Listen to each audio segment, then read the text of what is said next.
¿Es el capitalismo el mejor sistema posible? Spoiler, ni de broma.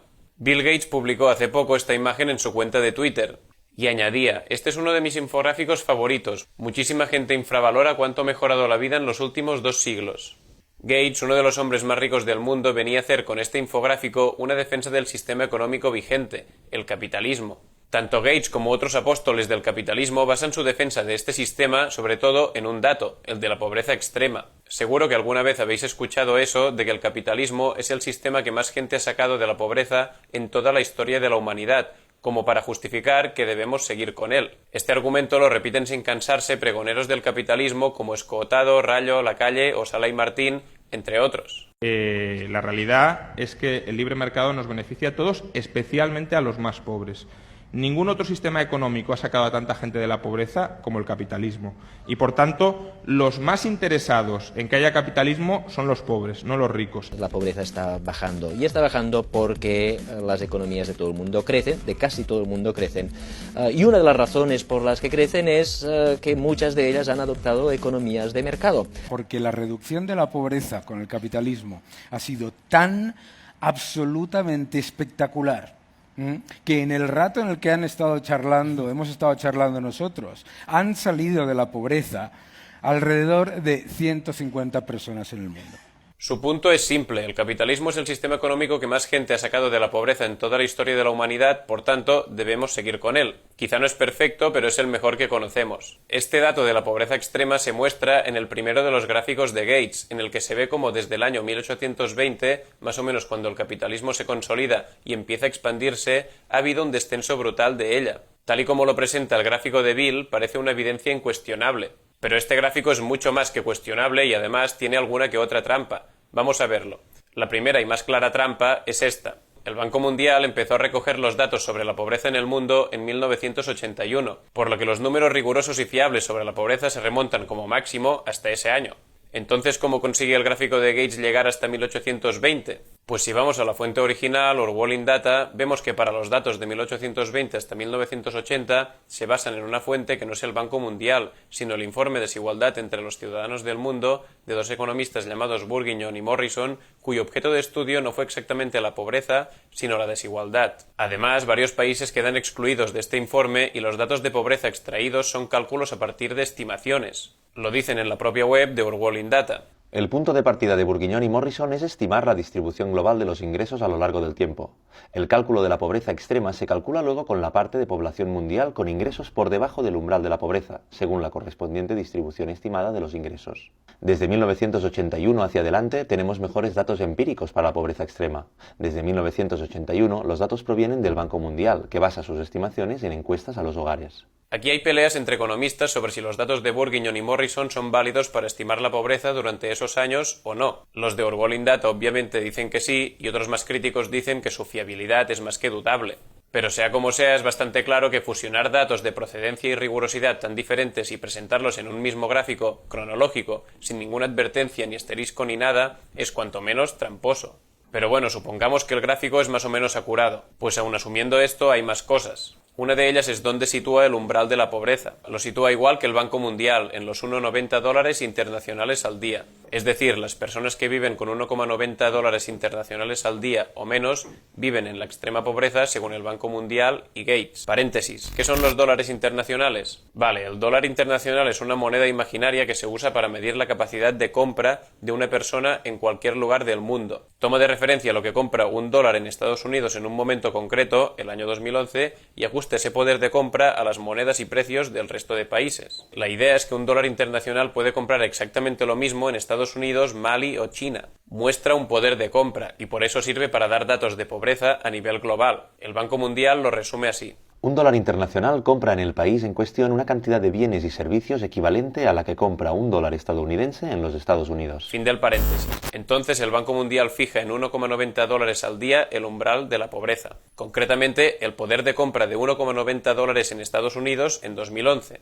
Nos podemos imaginar para lo que llega ese poder de compra. Son $57 al mes. Esto significa que con $58 al mes ya estás fuera de la pobreza extrema según este gráfico. Imagínate vivir con $58 al mes. Tener que afrontar gastos básicos como agua, luz, gas, comida para los 30 días que dura el mes, techo, ropa, productos de higiene y transporte, imprevistos, personas a tu cargo y ocio. Con $58 al mes. Imposible. Sigues estando en una pobreza extrema. Por tanto, la línea de la pobreza del Banco Mundial y del gráfico de Gates es un insulto a la humanidad. Veamos qué pasa si subimos ese umbral a un punto menos vergonzoso. Por ejemplo, a $5 al día, $150 al mes.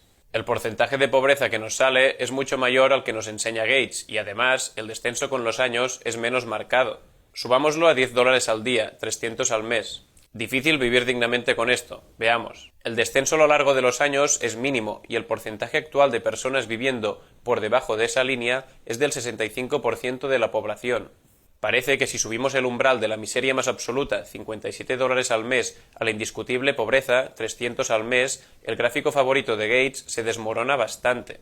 Pero todavía es peor si en lugar de en porcentajes vemos la realidad en números absolutos. Situando la línea de la pobreza a $5 al día, el número de personas pobres en el mundo ha aumentado muchísimo, de 2.934 millones en 1981 a 3.180 millones en 2015. Y situándola a $10 al día, de 3.380 millones a 4.826. Pero los acólitos del capitalismo nos dirán aquí que no hay que verlo así, que por supuesto que si la población total de la Tierra aumenta, es muy probable que también lo haga el número de personas pobres. Que lo importante es que el porcentaje baja y que lo hace de forma constante. Y nos sacarán otro gráfico, siempre tienen un gráfico a mano para convencernos de las bondades de su sistema, que probablemente será parecido a este. Es un gráfico un poco raro de leer, pero básicamente nos dice que pongamos el umbral de la extrema pobreza en 1, 5, 10 o $15 al día, el porcentaje de personas pobres va disminuyendo a lo largo de los años. Por lo que su postura es algo así como dejemos que todo siga como está porque la tendencia natural del sistema es llevar la pobreza hasta el 0%. Pero esta postura tiene un problema. ¿Cuánto se tardaría con la tendencia actual en llegar a ese 0% de pobreza? Pues según este informe de World Economic Association, si la ponemos en un umbral de $25 al día, todavía más bajo del infame 1,90, tardaríamos unos 100 años. Y si ponemos el umbral en los $5 al día, 150 al mes, se tardarían 200 años. En las suposiciones más optimistas y asumiendo una continuidad de las políticas de desarrollo a favor de las personas pobres durante este periodo, la erradicación de la pobreza llevará por lo menos 100 años a $1,25 al día y 200 años a $5 al día. Por tanto, decir que lo que hay que hacer es esperar a que el propio sistema arregle la pobreza implica dos cosas: vivir en la comodidad de estar por encima de ella y tener muy poca vergüenza. Pero eso no es todo. Aunque fuéramos tan miserables como para decir vamos a esperar esos 200 años, habría otro problema. Para acabar con la pobreza siguiendo con este sistema, habría que hacer crecer la economía mundial 15 veces el tamaño que tiene hoy. Esto para acabar con la pobreza a $1,25 al día. Para acabar con la pobreza a $5 al día serían 173 veces. El escenario descrito antes implica un incremento del PIB global de casi 15 veces el tamaño que tenía en 2010 para erradicar la pobreza a $1,25 al día y de 173 veces para la erradicación de la pobreza a $5 al día.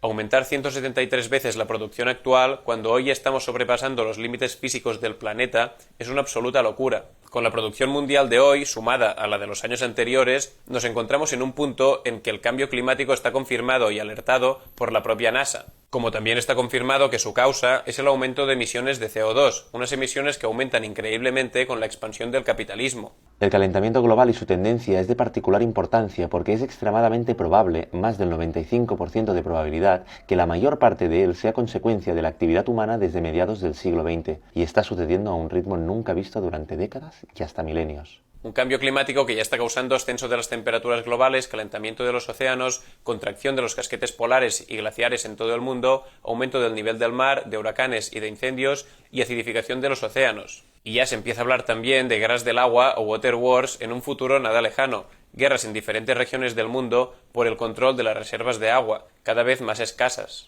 La plaga de residuos plásticos tirados por todo el mundo o la extinción del 60% de los mamíferos, aves, peces y reptiles del planeta también coinciden con la expansión del capitalismo. Si esto está pasando ya con el tamaño de la economía actual, crecer 173 veces es algo, para cualquier persona que razone un poco, absolutamente impensable.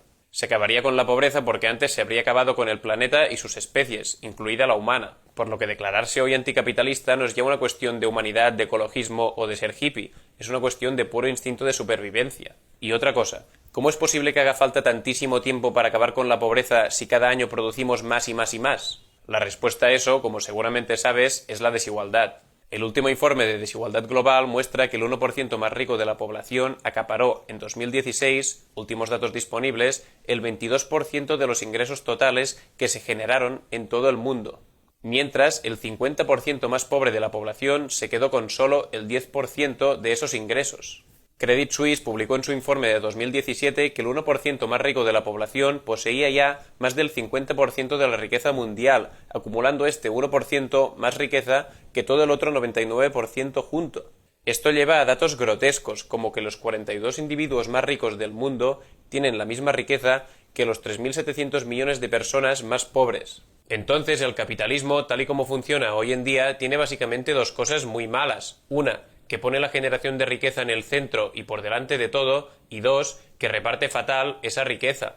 En la lógica actual del capitalismo, las personas más pobres se quedan con las migajas de lo que produce el sistema, aunque producen muchísimo y cada año más. Por eso tardaríamos tanto y habría que aumentar tantísimo la producción para acabar con la pobreza. Un crecimiento que ya hemos visto que es del todo inviable.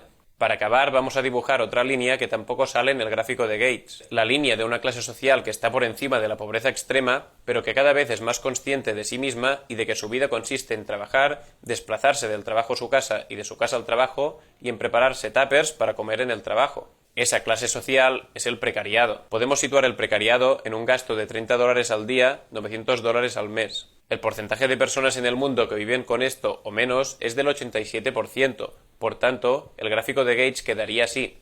Un porcentaje que apenas ha disminuido con los años y que en números absolutos ha escalado brutalmente. Por tanto, el capitalismo no está sacando a gente de la pobreza. Está sacando a gente de la miseria más absoluta y denigrante, $1,90 al día, para llevarla a la precariedad más infame, humillante y esclava, sin ninguna perspectiva de mejora. Una precariedad estancada que se muestra como la única posibilidad de vida para las generaciones que vienen, porque evitarlo implicaría o bien acabar con las lógicas de acaparamiento de la riqueza por parte de los más ricos, o bien tener 173 planetas. Y parece más probable la segunda que la primera. Aceptemos que el capitalismo es así y empecemos a derrocarlo. Aclaramos, derrocar el capitalismo no significa dejar de usar móviles, batidora o GPS y volver a dibujar pinturas rupestres en las paredes. Obviamente no. Derrocar el capitalismo simplemente significa eliminar estas lógicas. La indecente apropiación de riqueza por parte de los más ricos, la condena a la pobreza de millones de personas para más de 200 años, la condena a que la vida en la Tierra sea imposible en solo siglos, o la condena a que las especies que habitan en ella hayan prácticamente desaparecido en el año 2100. Rechazar estas lógicas y condenas, absolutamente inevitables si seguimos con él, es lo que significa derrocar el capitalismo. Los móviles, la batidora y el GPS no son inventos del capitalismo, son inventos de la humanidad, y por tanto los podrás seguir usando, solo que en un sistema con más esperanza de vida, más justo y más digno para todas. Entonces, ¿es el capitalismo el mejor sistema posible? Bueno, la humanidad debería ser capaz de encontrar un sistema que permita que todo el mundo viva dignamente y que no acabe con la vida en la Tierra en unos años. Así que no lo es. El capitalismo no funciona, la vida es otra cosa. Un pato... Recuerda que puedes ayudarnos a seguir haciendo vídeos frente a Gates y frente al poder en nuestra página de Patreon. Muchas gracias.